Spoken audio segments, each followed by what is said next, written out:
That's a good way to start, with Ryan just laughing. It was the encouraging head nods from Zoe, like, go on, you can do it. Go on. Yeah, I'm new at this, guys. I'm new at this, everyone. So hello, yes, we are here. We are going to do a podcast tonight. We are going to talk about Blackburn. We are going to talk about, probably Webber will come up. I reckon Wagner will come up. Ben Knapper might come up as well. Basically, a lot has happened. There's a lot of... even in the last couple of hours, there's quite a lot to cover. We've got Ryan here, we've got Zoe here. You know all that already. So I think let's just kick it off.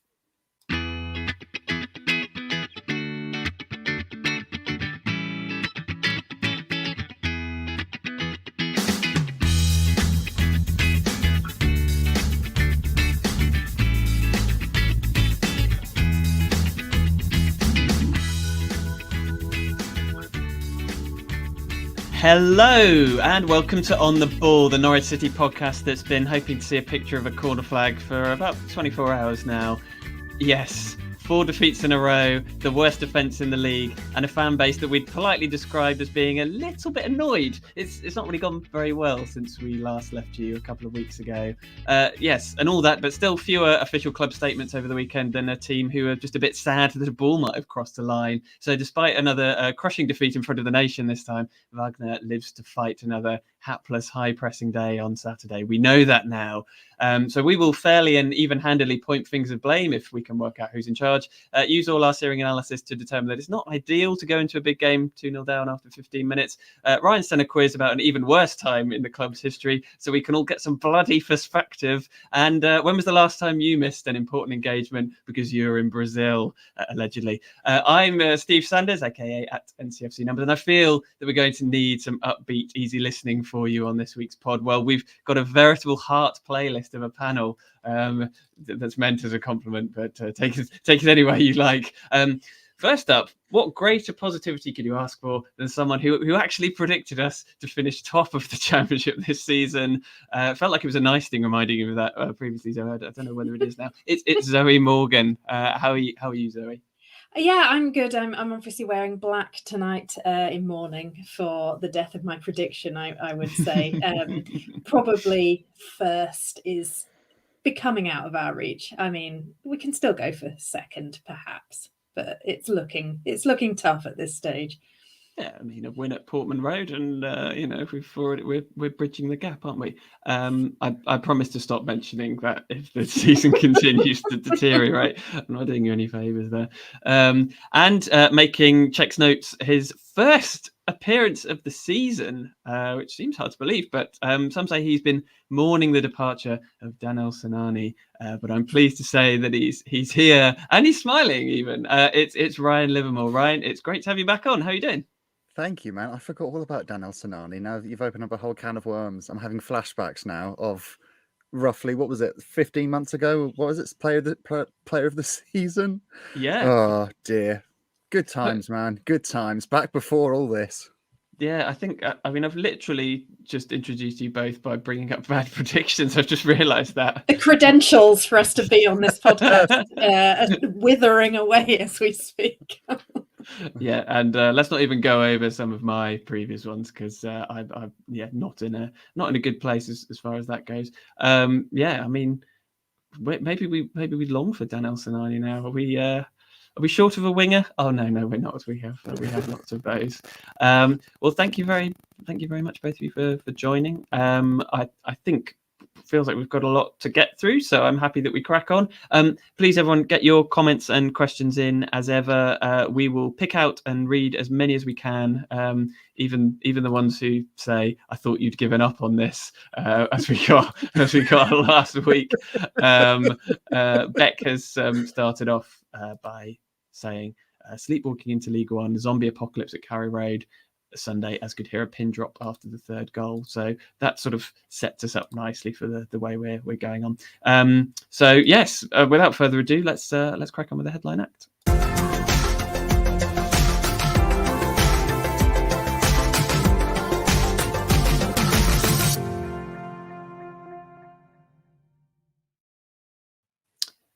So yeah, the headline act was going to be the game yesterday and the fallout from it. But in the last couple of hours, obviously we will be covering that. In the last couple of hours, Paddy Davitt from the EDP has reported that David Wagner will be in charge for Norwich City's championship trip to Cardiff on Saturday. Who saw that coming? Following talks on his future that involved incoming sporting director Ben Knapper.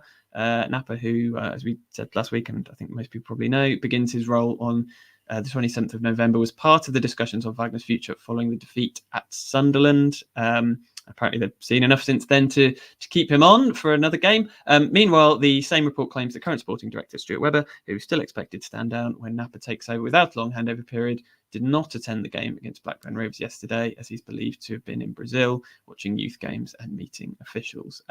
Zoe, it all seems like utter chaos to me. But one thing that we do seem to know for certain now is that David Wagner will still be in charge on Saturday, kind of grimly clinging on to power like Rishi Sunak having a sit down with Elon Musk. And at least that means that there's no emergency pod this week that we need to arrange. So thank you to them for thinking of us. Can you summarize what's going on and how we're in this position and how he's still here? That's a lot of questions in one. Go whichever way you like with it. Sure. Well, I'll try and weave some of it together in a way that it doesn't feel like it's particularly woven together at the moment. I think, so first of all, on Wagner, I think it feels like most people have by now come to the conclusion that he is probably not the man for this job. We are in a run of absolutely terrible results. Last time we were on, I was really trying to cling on to some kind of positivity about it, but I feel like the situation has got untenable. If it wasn't untenable after Leeds, it is now even worse. I don't think it is fair on him.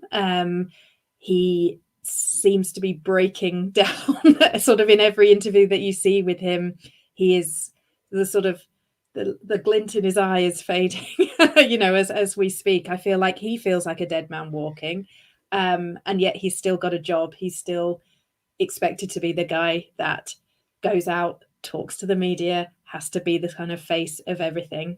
I saw a tweet at the weekend describing him as a human shield. It does feel like that's happening at the moment. And I found it really interesting it was yesterday. Already feels like quite a long time ago. Yesterday's game, sort of when we went 1-0 down, the initial reaction seemed to be quite Wagner focused in terms of, I think there was a lot of "you're getting sacked in the morning" chants, which were coming from our fans, and I think that was Wagner. But it was interesting that as the game went on, it wasn't about Wagner, it was, and that sort of, I think, helped the atmosphere not become sort of like too aggravated and too nasty, because I think everybody's kind of anger and disappointment and frustration is kind of pointing in all of these different directions, because yes, Wagner is clearly not up to it. It's not working. We are in a mess. We are not playing very well. The players are playing badly. They know they could play better. There's, you might think, are they playing as well as they feel they could? Anyway, but it's not working there.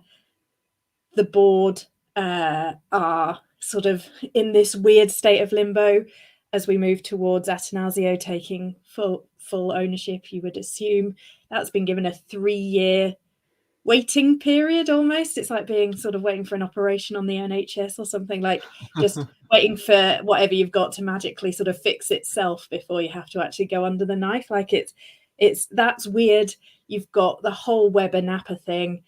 Webber has been on thin ice with the supporters for quite a long time now. And it feels like actually in the end, he was the one that was getting the focus of people's frustration. The fact that he wasn't actually there means it was a little bit misplaced, I suppose, yesterday, sort of shouting into thin air, I guess.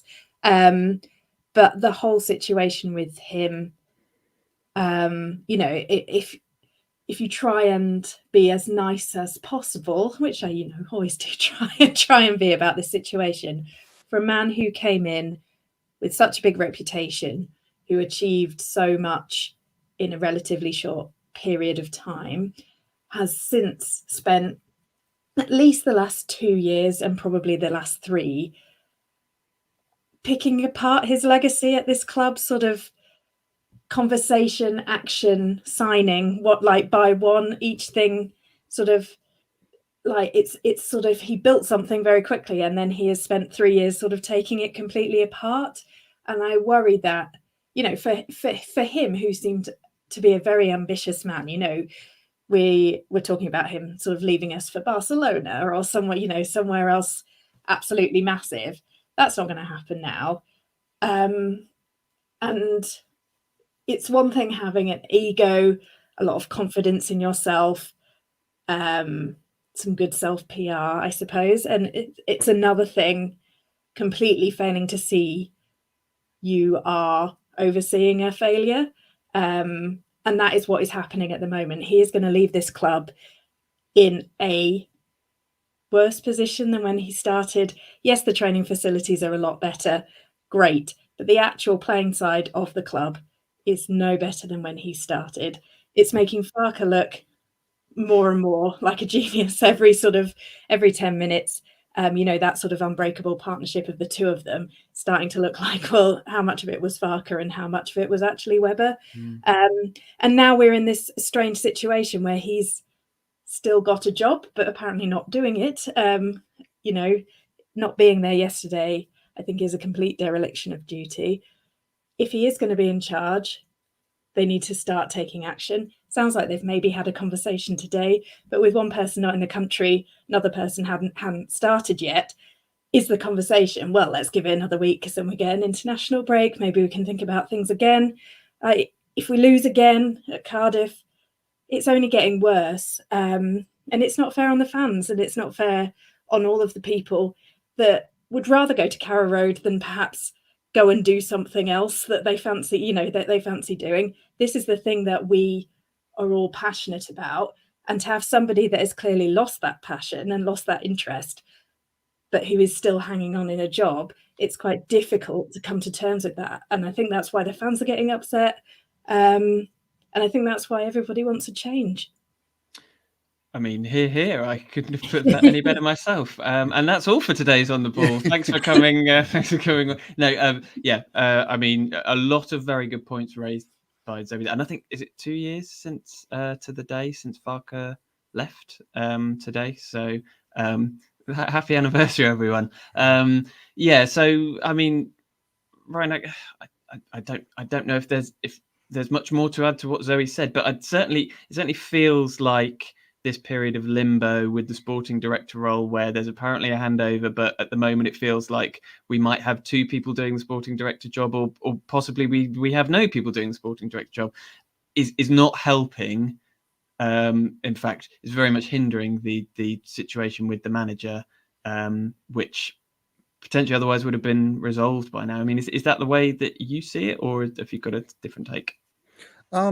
No, I think we're all in agreement, not just us 3, but the wider supporter base, that the handover period is a bit ludicrous. The thing, the problems it then brings up with regards to Wagner's position is, do you want your new sporting director's first job to be to search for a brand new manager and have him coming into essentially more problems than he already is going to have coming in there? And that could undermine his position as well. If they go and sack David Wagner tonight, or hypothetically if they were to, and then next week their ideal appointment for the time being comes up, if you then bring him in a week, 2 weeks before your new sporting director comes in, that you then undermine what essentially is your plan for the next 3 or 4, 5 years, as it were. It's exactly what Zoe said. We shouldn't have got to this position in the first place. And I think a lot of that is down to the fact that there are perhaps people at the football club who have got a bit too comfortable in their roles per se. And I think it's a big indictment of how much control Stuart Webber really does have at the football club, that, you know, Delia and Michael have gone on record to say how much they love and respect him, and it's great to work with him. And he really, really must be running everything for them to go, but if you go, we're going to have a big problem. So can you just stick around until we feel comfortable letting you go? And it shouldn't work like that. And you shouldn't have to cling on to, one person shouldn't have to cling on to that kind of power, and you shouldn't rely on someone to have that much power in a big corporation and business like this. It's just going back to the point as well of how different things have got since Stuart Webber first came in. I feel like at the start of this era of Norwich City, the whole club was built around a new philosophy, right? The whole idea was new beginnings on and off the pitch, not just in terms of Colney and that side of things, but in terms of fan engagement, in terms of deciding what kind of football club we want to be, and the culture we want to set for those in and around it. And it very much felt like a big part of that in the early days was, we know the fans have been there through thick and thin. They will be there through thick and thin. They've been selling out in League One. They've seen some utter dross at times. They've seen some wonderful moments, but we're going to reward them of that because this is their club, and we will do everything we can. And we know they're going to turn up no matter what. Now it feels like that's completely been turned on its head. And it's the case of, we know they're going to turn up no matter what. We can do what we want now. Like it's our club, not theirs. We can keep our sporting director in charge for 5 months past his sell by date. We can say we were going to sell to an American buyer in 3 years, but then if we don't like where he's going after those 3 years, we can still pull the plug on the deal. And it's like, you shouldn't have that much control over what is Norwich City Football Club, not, with all due respect, not Stuart Webber FC, not Delia and Michael FC, not Zoe Webber FC. Like there has to be a wider form of accountability, and the club is almost in its own bubble at the moment, it seems like. And I don't think they realize how fortunate they are to have such a devoted fan base in a city where everything is the football club as well. Like, it's a cliche. You talk about places like Newcastle, like Leeds, that like they all bleed football, and almost the whole equilibrium is based around that fact. And, you know, if we were in any other place in the country right now, we would be getting 16,000 fans more than likely at games, and people would be showing with their wallets that they don't want to put up with this for any longer. But sadly, this is one of the occasions where it doesn't quite work in our favor, is that people care about this football club a great deal, and they'd rather support it than not. And I feel like that's, rather than being something to be applauded for, is now something that's perhaps being a bit, whether consciously or not, taken advantage of, and that culture is kind of leaking through the football club at the moment. Yeah, I think all of that is absolutely spot on. And yeah, it does feel very much as though Stuart Webber's kind of been handed the keys off the back of the job that he did, which obviously, you know, I think there needs to be some recognition that it's not all been bad. Mm-hmm. But I think from there, things seem to have spiraled, and I think him having been given that control has been pretty unhealthy. And as you say, Zoe, we're in this weird kind of limbo situation, which we'll probably never have again as fans, where there's uncertainty around the board.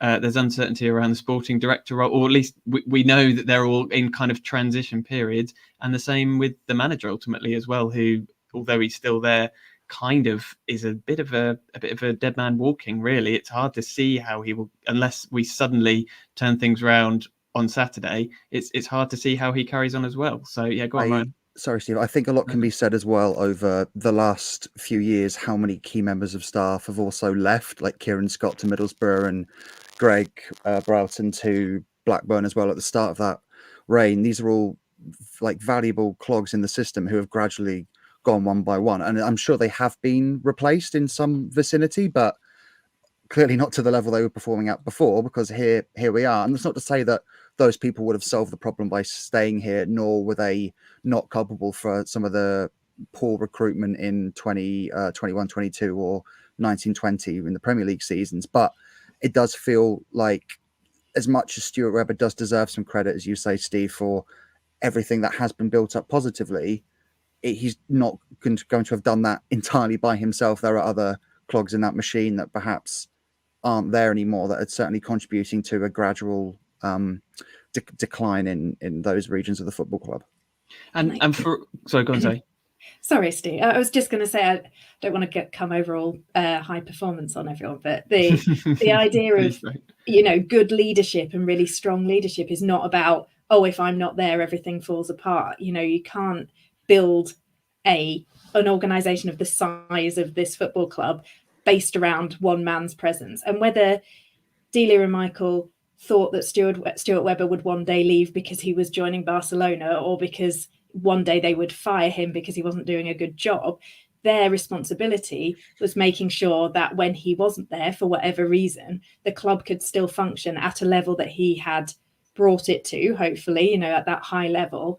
And like Ryan said, giving him that amount of power has been a poor piece of leadership, because apparently we can't survive if he leaves. We have to have a handover period. You know, there's this weird sort of, what is he going to be doing in this handover period? Is he going to be showing Knapper how to log into his emails, or will he be saying, well, these are all the things that you need to do because I've put them in motion and that needs to now happen? And yeah, to become so much about one man is not what a football club that is embedded in the heart of a community should be about. In its most embryonic sense as well, it like how does that kind of look to Ben Knapper when he's going in, essentially trying to fix these problems that Stuart Webber's caused, and Stuart Webber's probably going to go, well, no, it's fine, don't do that. It's like, well, no, but this is the mess you've made. I'm trying to fix it up. And like, why would you want that person who's made these problems lurking over your shoulder? Presumably, if that is how the dynamic is, of course, but it just makes absolutely no sense whatsoever. Yeah, completely. I mean, like you say, I've come in to fix the mess that you've made, and here are all the things that I want to fix. Yeah, and the power dynamic, you would think, is going to be held by the guy who's already been at the club, the sort of senior man, if you like. Yes, I mean, these all sound like world-class basics to me, but what do I know? Let's go through some of the comments. I mean, you can probably guess that they're not massively positive. Mr. Bish says there is no measurable metric that shows any progress in the last few years. The board seem more interested in being nice and giving managers time rather than looking at the impact of giving that time, which I think kind of alludes to some of the stuff that you were saying, Zoe. What else have we got? We've got Ben Trafford talks about the manager for all Wagner's flaws, lack of plan B and terrible game management. His plan A requires players to do a lot of running and pressing. It felt like a lot of our players can't be asked to even break into a jog. Yes, we haven't actually talked about what's happened on the pitch much yet. So let's address Blackburn yesterday. Yeah, I mean, we'll never know what David Wagner's team talk was, but it probably didn't include the words "keep it tight, first 15 lads, don't do anything silly." I mean, this is why it seems so odd to me that he's still here. And again, I don't want to kind of kick the guy when he's down, but there was a certain amount of fatalism about that game. You know, a lot of people were comparing it to the Nigel Worthington's last game. For our older listeners, in 2006, should probably remember that. It wasn't that long ago. Come on, it was quite recent, a couple of years ago. Yeah, for anyone under the age of 18 who won't get that reference, probably being generous there. But yes, back in days of yore when Nigel Worthington was the manager, great times. And it felt very similar to that in the way it played out. And it did, you know, at 12:15, I was sitting there thinking, well, that's that then. Well, you know, this is his last game. It wasn't good. I mean, I don't really know where else to point you to other than that, Zoe. But Blackburn didn't look particularly fantastic, but it was just incredibly easy for them. And that's the sign of a struggling team.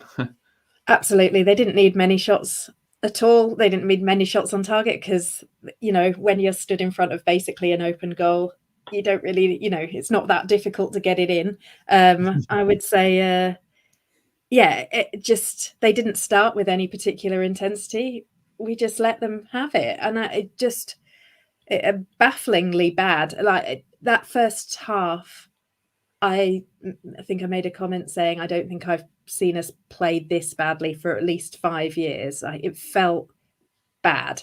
And I know we had a lot of bad performances at the end of last season. But the way that their heads went down and they looked absolutely bewildered after the second goal, you're sort of looking at the clock thinking, well, how many can they score in this time? And yeah, the players just did not seem to know what to do about it. And you see sort of Andy Hughes get up off the bench and do some clapping and hope that might sort of galvanise them. We're back to the Worthy era again. That was our plan B then as well. That was plan A, I think, at certain points back then. But yeah, luckily, I don't know, Blackburn sort of sat back a little bit. There was one point where they really, if they'd have gone for it, I think they could have racked it up. They sat back a little bit. Obviously, then they get the goal straight after half time, and but the sending off, I think, like, it skewed everything because it's quite difficult to know. Obviously, we played a lot better after the sending off, and we made those substitutions, and there was a little bit of excitement going on, but the game had gone at that point. The fans were not interested anymore. I don't think I have ever not stood up to celebrate a goal before yesterday. No. It's just great, well done. It was just bizarre. Like, it was all bizarre, and like you say, Steve, that makes it even weirder that nothing's happened since then, because everything about that performance, the result, everything that happened screamed, well, that's the final nail in the coffin, and it obviously not. We've got more space for nails, I think. Yeah, I mean, it felt so end of the road, and I'm so with you on the celebration thing as well. I don't think I've ever felt a ground like, well, I want to stand up and cheer this, but no one else is. It would be weird to do that. It's like, that's what you're literally there for. Robot Canary has kind of alluded to what you've just been talking about. Worthy's last game was toxic. Yesterday it was just crushing apathy. And Ryan, you and I were sort of having a brief chat about this before we came on, and just saying, can't really remember a time like it at Carrow Road. I mean, the end of last season was kind of bad, but that was when things were sort of drifting to an inevitable conclusion. The season is still very much alive this year, and yet it doesn't really feel like anybody's bought into this.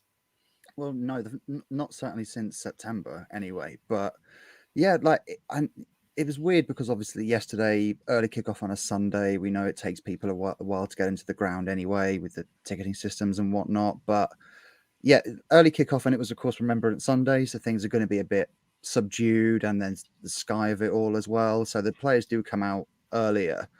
But even 5 or 10 minutes into the first half, there was just so many empty seats, and On the Ball City was probably sung as drab, like an obligation as opposed to a want to sing it. It was like, oh, this is our part. Okay, well, fair enough. And when Blackburn scored the first goal, there wasn't even a sense of, oh, for goodness sake, like, here we go again. It was more like, certainly where I was sat, kind of a whole, told you, there we go, there it is, look, straight away.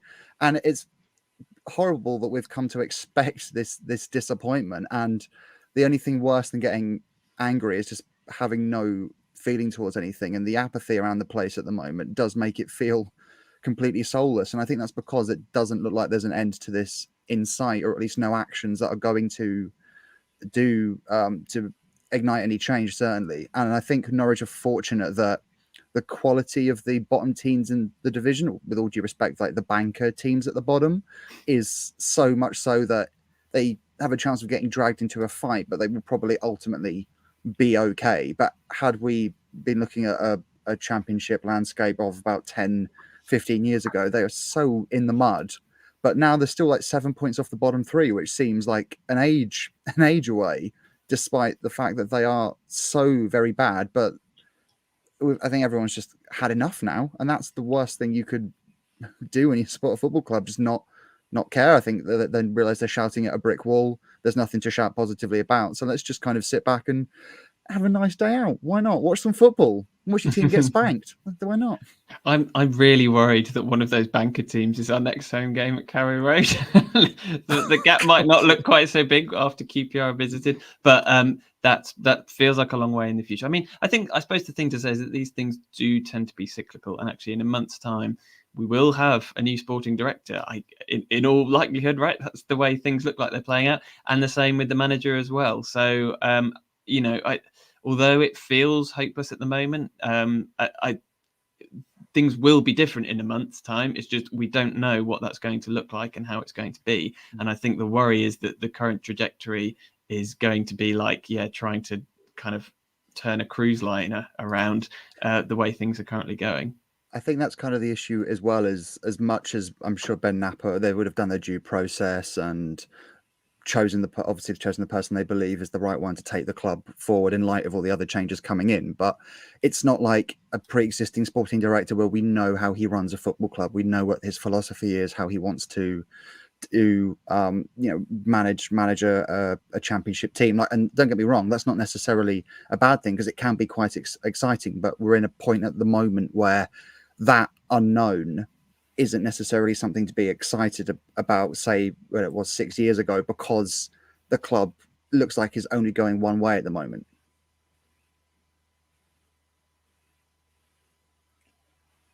Oh, have I crashed? Am I here? Yes, No, I think I might have crashed. Oh, there you go. But you can hear me now. You look like you wanted to say something. So. I never really want to say anything. Normally I just hide behind Michael, but now I think I have to say something when I'm actually physically hosting. I had a whole moment where I was like, did I just talk out of trash then? Sorry, guys, was that really pointless? No, I glitched like Shane Duffy there, unfortunately. I mean, the other thing, I mean, and Julian Scott has just kind of raised this point, Zoe, but he says all the opposition teams have to do is run at us and we part like the Red Sea. The defence is bad, but is also badly exposed by a non-existent midfield. Do we have a CDM? When will Sorensen be back? I think Sorensen is still out for a good while. I think there's still talk of surgery, so I don't think we can rest all our hopes on him. But I mean, we haven't really talked about tactically yet. I know it was bad, but I find it absolutely incredible that you have you play with two centre midfielders in a 4-4-2 or 4-4-1-1, whatever you want to call it. And in the first half, we're 2-0 down, having given away 2 goals where they just, again, like as Julian said, parted through us like the Red Sea. And you've still got Kenny and Sarah pressing on the opposition's 18-yard box. And you just think, if they get through this, which they were doing with some ease, they're just at our defence. Now, David Wagner knows more about football than I ever will, and has probably forgotten more than I ever will. I find it absolutely incredible that when you've got a team who are just conceding goals for fun, that you kind of continue down the same. It's the definition of insanity, right? It's just trying the same thing over and over and expecting things to change. Absolute, just acres of space, all wherever you want them. It's so different. I think we had this conversation a few weeks ago, but it's sort of like, well, Sarah is Sarah, and one of the best players in the division, continues to get sort of better stats than most players across the division, despite playing in a team that loses every week. Kenny sort of seems to be playing some of his best, he really seems to have taken to captaincy, and the effort that Kenny puts in, I really don't doubt. We know he's not the most talented person in the world, but those two players playing should not, and I'm not blaming them, but it's the system around them that they can't, they can be still doing their best and playing quite well, and yet the system is making our midfield look absolutely dreadful. And it is, we know the defenders make mistakes, they're not the quickest, all of those things, but it is the space that is being allowed in midfield that is our sort of absolute destruction. It's the death of us. And I don't think Dimmy or Stacey played particularly well yesterday. Both of them, I think, had their worst game in quite a long time, so that didn't help. We were just devoid of much idea or endeavour, and then as soon as something broke down, we were just woefully exposed. And we talked about George Long as well, whether he's up to it as a keeper, but at the moment it's not really looking like he is the standard that we need as sort of in goal. So hopefully Angus will be back soon. But again, it's not George Long's fault that we are this bad. it's the formation that we're playing and how we're asking our players to play. It's just not working at the moment. Yeah, I think it seems very much like, I know it's easy to blame individual players. It seems like some of the individual players are now coming out of the team for whatever reason, injury or being rotated, and we're just getting worse. So that sort of speaks to the fact that it fundamentally is the system. I mean, Ryan, just quickly before we move on, I mean, last season, the final 11 games of the Championship, we scored the fewest goals in the entire league. We scored 6. And this season, in the first 15 games of the Championship, we've conceded more goals than anyone, 30. 3 more goals than anyone, in fact. So it just seems like whatever Wagner tries, it's like the whole blanket where you try and pull it over your head and then your feet are exposed. Whatever that analogy is that I've explained really badly, he can't quite get it right at both ends of the pitch. No, not at all. And admittedly, it doesn't help when the only 2 strikers who can play your system get injured within a couple of weeks of each other, and when your international goalkeeper gets crocked in almost as quick a time and is out for a few weeks. But I think, yeah, I completely agree. You've got to remember as well that as bad as individual performances have been, these are professional footballers who play day in, day out. They are technically going to be able to hit these passes and they can run for days. And if they are making the same, not just mistakes, but the same mistakes over and over, like Shane Duffy, I start of the season thought he was absolutely brilliant, but he seems to be getting frustrated with the lack of number 6. Basically, he's like going, well, I'll do it then, and then runs out and leaves a big space behind. And then Jaden Warner, bless him, who was thrown under the bus a bit yesterday, is like, well, what do I do now then? And tries to close that space, doesn't get there in time, and that's how the 2 goals come about. But I think it's fundamentally a system thing. And the thing is as well, he can play so many variations of this system, but it's not working. And that goes then to the problem of bringing another manager in, is that we've recruited specifically around this kind of system. So if a new manager comes in who Ben Knapper likes, for example, and he wants to play a 4-3-3 with a conventional 6, who's going to play as that 6? Lungi's injured most of the time. Kenny can sort of do it there, but apart from that, you've put your eggs in this basket, and the basket has got so many holes in it, and the eggs are just on the floor, and there's yolk everywhere, and it's rank. Yeah, we don't. I mean, I think somebody in the comments has described a load of headless chickens, and we don't want broken eggs and headless chickens. That's not good for anyone. Let's sort of segue. Segue's not a word, is it? Let's segue into twangter things we are not going to talk about. Because I mean, you've kind of hit on the first subject that I wanted to mention. It feels like there's a lot of narratives around our centre backs at the moment, and Lee Coates says the new centre back looked good yesterday. That's Jaden Warner, who is not a fast bowler for a Big Bash League team. Apparently, he is a Norwich City centre back. What did you think, Zoe? It's a difficult game for him to get chucked into, and like I was expecting to see Danny Bath, but Warner straight in. How do you think he got on? I thought he did all right. It wasn't perfect. I think it definitely felt like he got done a couple of times. I think the second goal is probably him at fault. But he did do some really good bits. It did feel to me a little bit like this was sort of David Wagner saying, well, there's not much going right. Can I put an academy product on the pitch and try and get everybody to unite in support around this sort of the fact that I'm giving youth a chance? Like, is that, one thing that'll, good tick in his box there.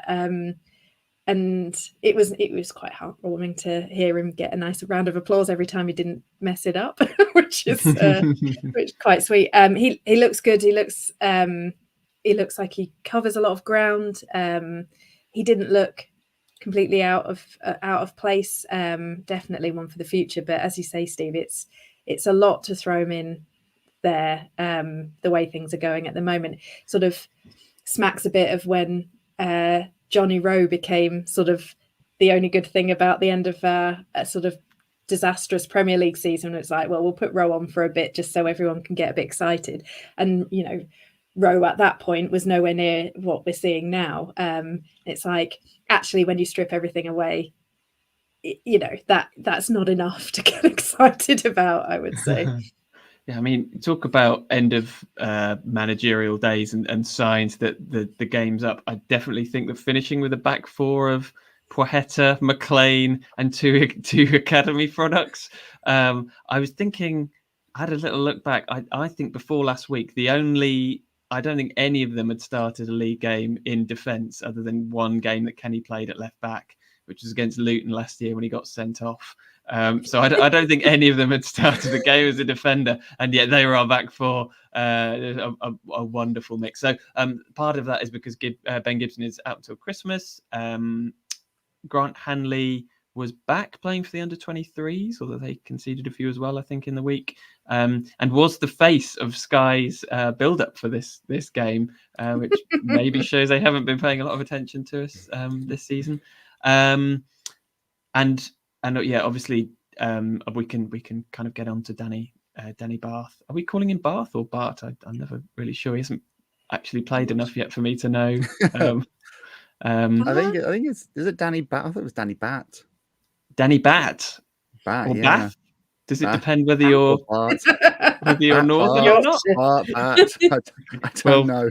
I think we'll never know at this rate. So, well, I think he may have no choice but to play him on Saturday. So perhaps we'll find out then. I mean, there was also the news of the pre-tax loss of £27.2 million for the 12 months up to June 2023. If we needed any more good news, although I think most of that was probably just because of the relegation from the Premier League, which seems like a distant memory now, and obviously doesn't include the money that was made over the summer.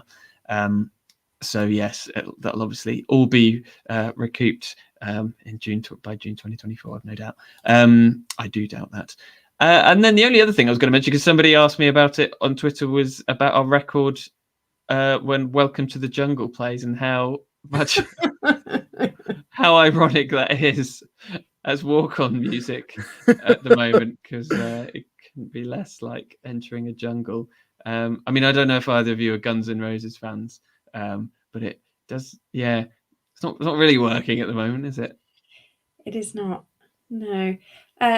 Quickly, does anybody know what Shane Duffy did to the Blackburn fans? Because my favourite part of yesterday was their commitment to the bit of absolutely booing the hell out of him every time he got the ball, which seemed to be the most noise that they made the whole time.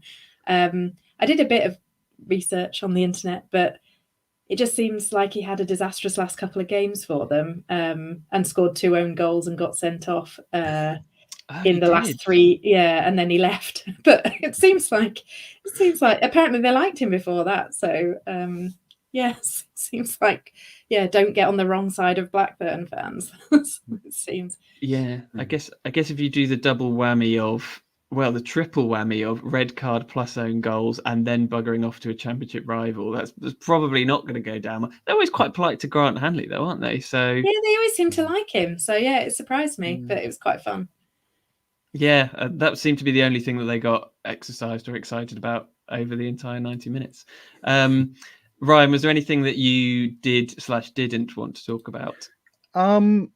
We've covered it a bit before, but I don't like this whole moaning that we're not lumping it up the field thing. That's getting a little bit frustrating because every time without fail, it's coming straight back. And I'm not being funny, but Hwang and Nunez are not going to win headers against 6'4" centre halves. And also on the George Long thing too, aptly named, right? We've again probably made that joke somewhere before, but I don't understand his obsession with trying to do that too. It's like he hears them moan and then goes, "Oh, sorry guys," and then just punts it. You know, it's like he doesn't want the ball to be as near. He wants to be as far away from his goal as possible, which is a bit worrying, given that I don't think I've seen Angus Gunn kick a ball long this season from the floor at least. And it's just, again, like why bring in a goalkeeper who your goalkeeper coach has specifically said is the perfect replacement for Tim Krul, and I think that's fair to say it's only the case because he's probably saving a butt ton in wages now because of that. But the guy, the way he plays and how deep he plays as well. I noticed loads of times where centre halves are having to run back 10, 15 yards to get the ball rather than him meeting him in the middle and distributing it out. Like, he doesn't suit this style either. So I don't understand the logic there, and the fact as well he doesn't exactly inspire any confidence at the back, as we've alluded to. Not to single him out, of course, because they're all pants, but like it's still just another problem to add to the list, really. Maybe Wagner's just responded to whenever Gunn gets the ball, the fans just shout long, long, and so he's gone. Oh, okay, well, I must. That's it. Maybe okay, maybe they QPR, want guys. to. Yeah, it can't be QPR, about we'll the just style shout of gun, football. gun, and we'll see what happens after that. Yeah, Allison. I mean, that's not going to make much sense out of context. But yeah, it's a theory, because otherwise I'm as baffled as you are. But hopefully things will start getting better. I mean, supposedly he is decent with the ball at his feet, but it's difficult when there's not much going on in front of him to know whether that is the case or not. Anyway, I mean, let's stop talking about the stuff that's gone wrong and talk about the stuff that's going to go wrong. This is almost like fantasy football. This is almost fantasy football. This is almost fantasy football. Obviously, you get it right, Steve. So yeah, who would have thought at the start of this season that we'd be looking ahead to a game at the Cardiff City Stadium with such fatalism? But that is the situation that we find ourselves in. We've got QPR at home after the international break. And that'll be the weekend before our next pod. But who on earth knows what things are going to look like by then? So we will stick with Cardiff for now. They are 7 points and 10 places above us and have the third best points per game home record in the league. So Ryan, without using the words Wagner and sack, how would you go about masterminding a win from this one? What would you... I suppose what would you change? Who would you bring in? I'm assuming we won't see the same 11. So is there anybody who deserves a chance that's... well, we definitely won't because Duffy's out. But is there anyone else who deserves a chance who you'd like to see? Good question. One thing I did quite like on Sunday was I liked Hwang's dropping deeper. And I feel like he is very much suited to, if he's playing the two up front system, as like that 9.5 who comes in to kind of offer a bit of support. I wouldn't mind, might be controversial, I wouldn't mind perhaps seeing Ida and Hwang up top with Hwang sitting deeper, because I think Ida at least can get defenses on the back foot when he's not offside. I wouldn't want to see O'Neill in again, because as much as we all love him and he's a bit of a cult hero, I do think he's probably the fourth or fifth best winger we have at the club at the moment. I wouldn't... Oh God, I never thought I'd say this. I wouldn't mind seeing Pajeta start as well. Again, just some pace to kind of pen the opposition back a little bit, particularly if they're going to be at home. And you said about the points per game, I assume they like to very much put their authority on a game when they're at home. So if nothing else, someone who's going to try and break that last line and push them back a few yards. But then if we're looking from a purely footballing ability sense, then there are better options there as well. So I don't think there's much you can change in the middle. I think Kenny and Saura, if we're going to go with this system, are the best two options. It's a bit frustrating because you're racking your brain as the options and they don't really change a great deal, do they? That's the problem. No, they don't, unfortunately. But yes, as we've already said, so Duffy will definitely not be playing, and not just because he's sad because some Blackburn fans were mean to him. He is suspended 5 yellow cards this season. It feels like that doesn't seem like enough. It seems like he gets booked every game. It's the whole thing that you were saying about Ryan of just charging into midfield and going, this one's mine, and then just cleaning someone out. That seems to be a classic Duffy tactic. So I guess we will see Danny Bart, and presumably Jaden Warner as well. So and then where else do we go from there? I mean, is it time for Borja Sainz? He didn't do a great deal when he came on yesterday. No, it's interesting. He's one of the few that seems to... I know he's been injured, but Wagner, do we think he doesn't rate him particularly? But he doesn't seem to have given him much of a chance so far. He certainly looks quick, which we don't have much of. I agree with Ryan. I really enjoyed Pajeta's cameo on yesterday. He was sort of the one person that seemed to bring a bit of excitement when he came on. Again, I understand that the circumstances of the game probably allowed for that. So would be a little bit wary. I also agree that Onel has not played particularly well all season so far, which is a shame. I thought Nunes did okay yesterday. Do we know why Forshaw was not even in the squad? Is he fit? There's not been any talk, as far as I know, that he wasn't fit to play. I mean, it didn't go well for him at Sunderland. I think that's fair to say that, and it does seem to be a little bit like one chance and you're out with some of the players who don't normally come in. I mean, I think we probably need a game where we're not likely to be overrun in midfield at the moment, because I think he looked a little bit leaden-footed. But I'm surprised that he didn't at least make the bench. So yeah, not sure what's happened there. He's on the naughty step with friend of the podcast, Tony Gary Springett. Yeah, obviously, no Tony who's Gary also either. Disappeared. McCallum seems to have found his way back to the bench at least, but he was there as well, wasn't he? So yeah, as much as we discuss all of these potential changes, you will probably see minimal changes. It was interesting also that Ida didn't come on at any point yesterday. Yeah. And he had a sub to spare as well, and he didn't use it, which was incredible. Yeah, I'm looking forward to seeing. There's usually one or two players who come in from the cold when a new manager comes in, assuming that does eventually happen. So looking forward to seeing which of the naughty step players that is.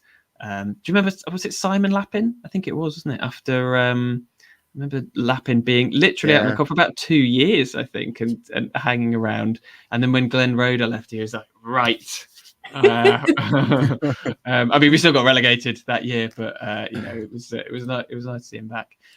So yeah, I suppose the big question is what's a win? That's good, right? I mean, but then I don't know. It feels like I don't like saying it out loud, but it does feel like if you're going to make a managerial change, then over an international break might be a good time to do it. So kind of the win, does that then take that out of the question, or is it going to be a Daniel Farke style, well, thanks very much, cheers for the 3 points, but we'd already made our minds up on you? It's a strange situation we're in, isn't it? Yeah, you also don't, I mean, we lost yesterday and nothing has happened. So yeah, kind of can't keep hoping that we're going to lose, because otherwise we will be in a relegation battle. So that's a very fair point. It doesn't really feel at the moment like the results necessarily in isolation are going to affect anything. I think we're just waiting. We're just playing out time. Yeah, I agree with Zoe. I think unless it's 6 or 7 on Saturday, I don't think the result's going to change anything in the short term, not until the handover period begins anyway.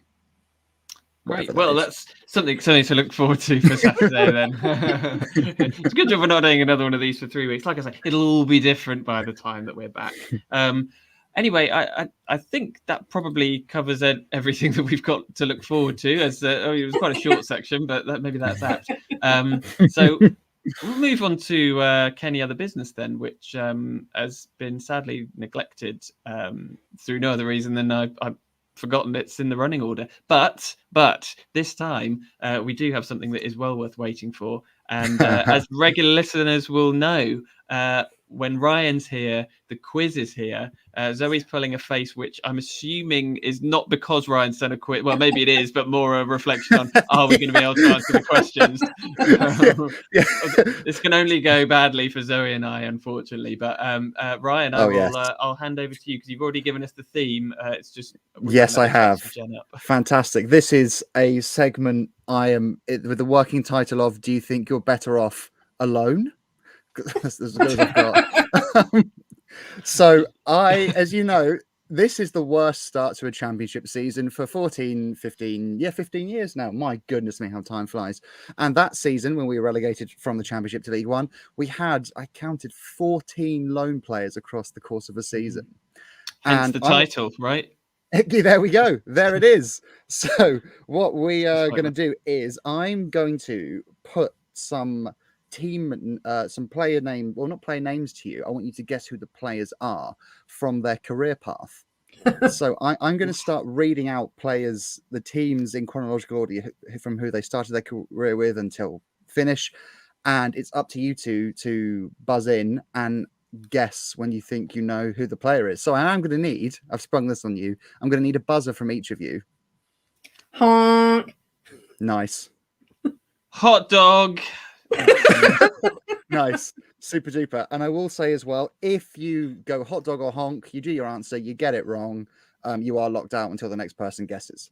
Okay. And these are all players who are on loan to Norwich City in the 08-09 season. Yes. Okay. Exactly. Please do play along at home. I promise we won't be too quick for you. Okay. Let's go for player number 1. So first club, Gillingham, Chelsea. Honk. Yes, Zoe. No, I've gone too soon.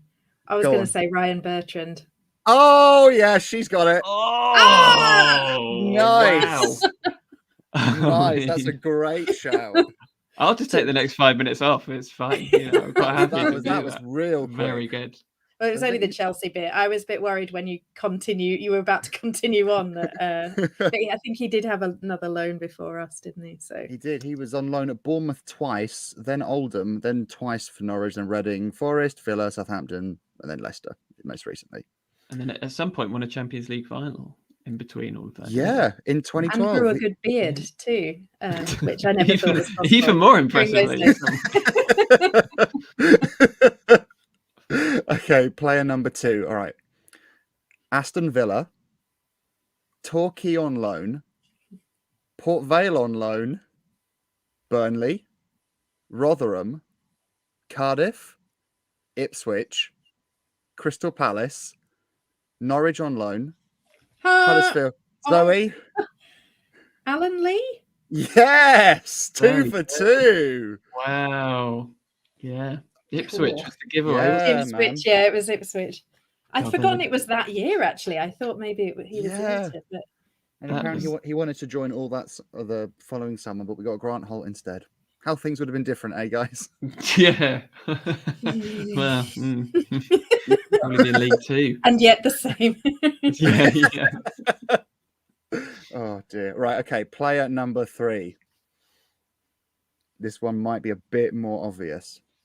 Lille, Auxerre, Nantes, Lens, Manchester City, Newcastle United. Hot dog. Yes, Steve.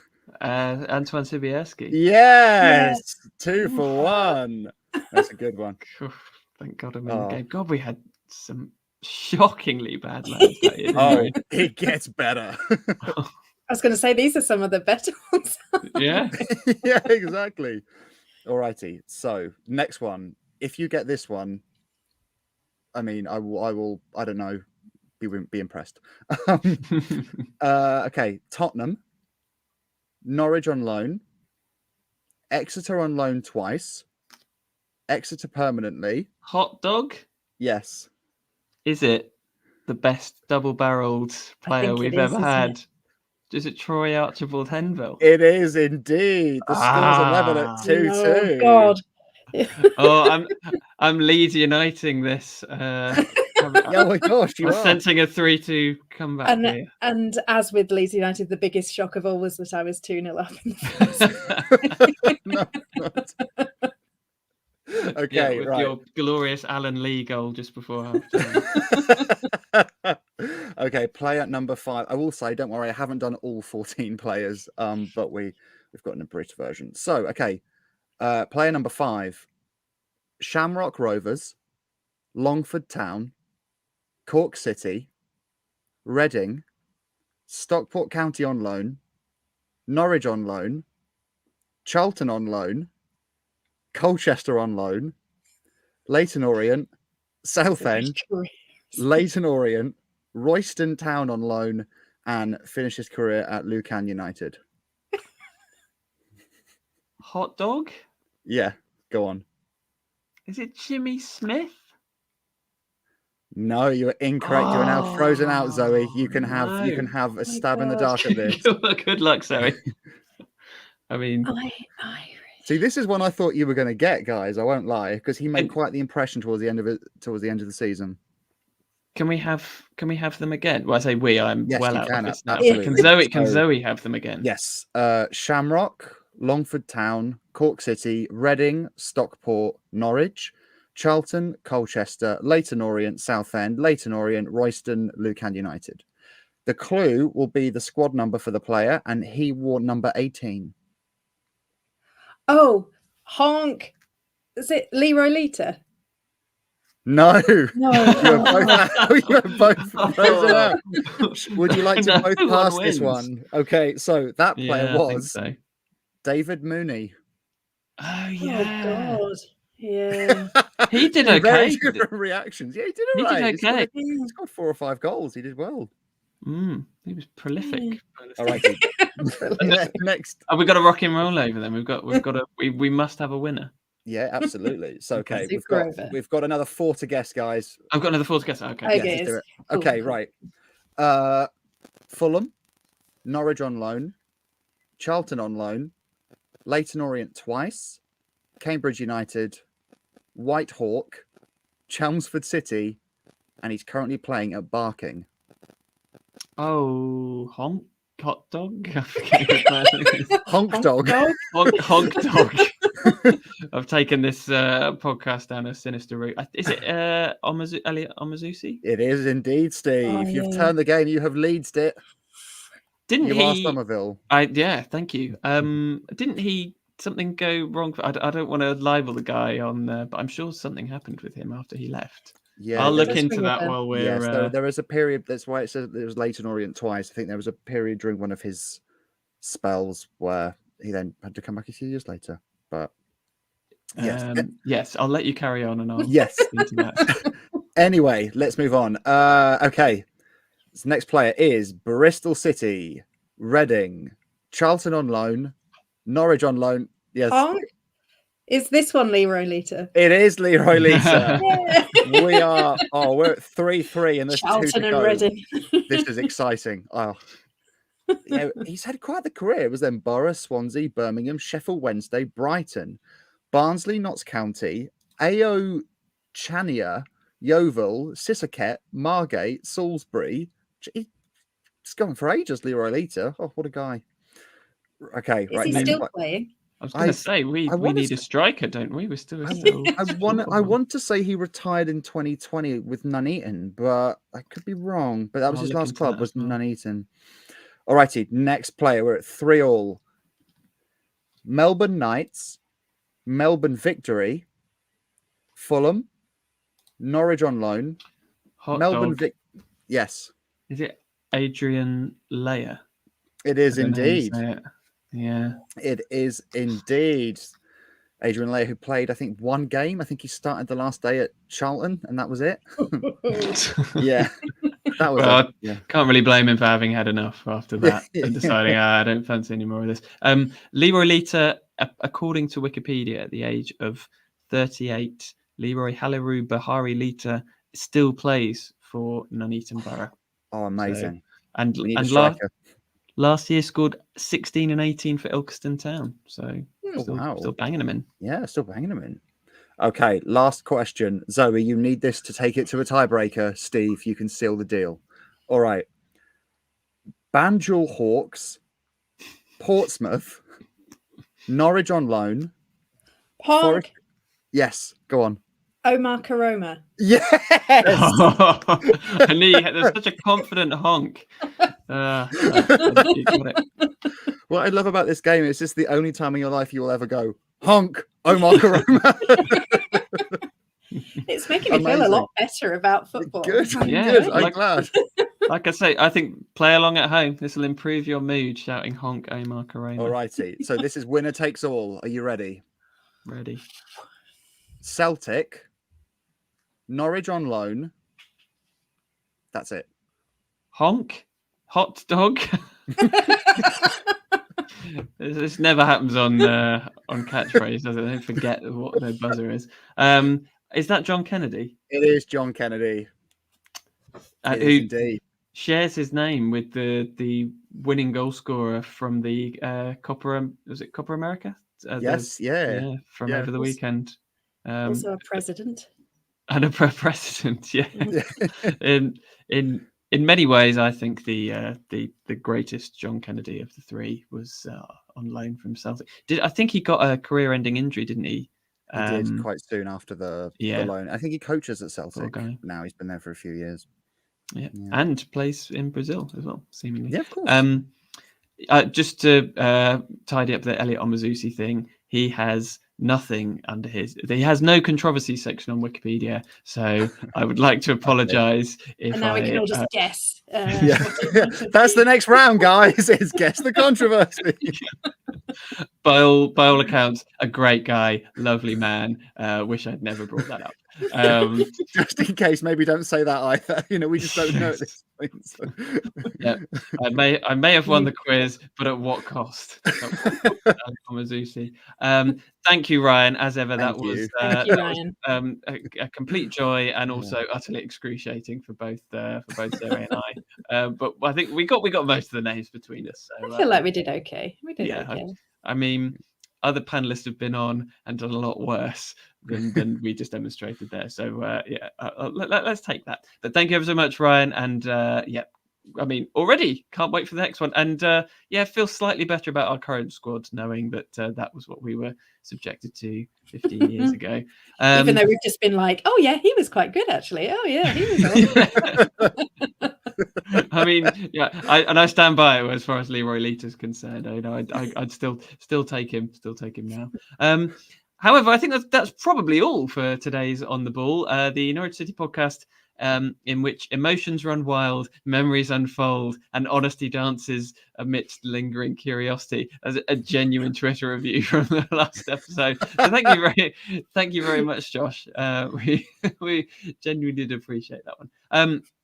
Please make sure you subscribe to On the Ball for more honesty dances. If you haven't already, it's free on your usual player. Just search Michael Bailey, Norwich City. I don't know, will it still work? We've not even talked about Michael Bailey this episode. There's been too much to discuss. Yeah. I mean, we'll save that for a special one day. Whatever happened to Michael Bailey? But yes, for now, please do continue to search Michael Bailey, Norwich City on your preferred social platform, and presumably the three of us will still appear. Ratings and reviews, wherever prompted, are always hugely appreciated, good or bad, but the good's always better than bad. And if you want to get in touch with any questions, I guess you'd probably better send me a direct message these days on Twitter. I am at NCFCnumbers. A huge thank you to our guests tonight. Zoe, great showing. Sorry to pip you an extra time at the end there, but thank you very much. And hope you enjoyed it. Thanks for having me. Enjoyed it. Felt very cathartic. Great. And if it wasn't enjoyable for the listeners, at least we managed to get something off our collective chests, right? And Ryan, superb job with the quiz as ever. And can't believe we've left it until the season was in tatters before having you on. Thanks for coming on. No, thank you for having me. Don't worry, there'll be plenty more quizzes before the end of the year, I'm sure. Excellent, and plenty more chances for us to embarrass ourselves. Didn't feel like we did that enough tonight, so let's bring it up again. And thank you everyone for listening. Thank you everyone who commented as well. Whether you listened live or listening back after, we do appreciate it, and we'll all get through this together. It'll all be fine. We'll be back after the QPR game on the 27th of November. Although who knows, you may be hearing from us sooner. We'll see if we've got time to rustle anything up. Until then, all that's left to say is never mind the danger.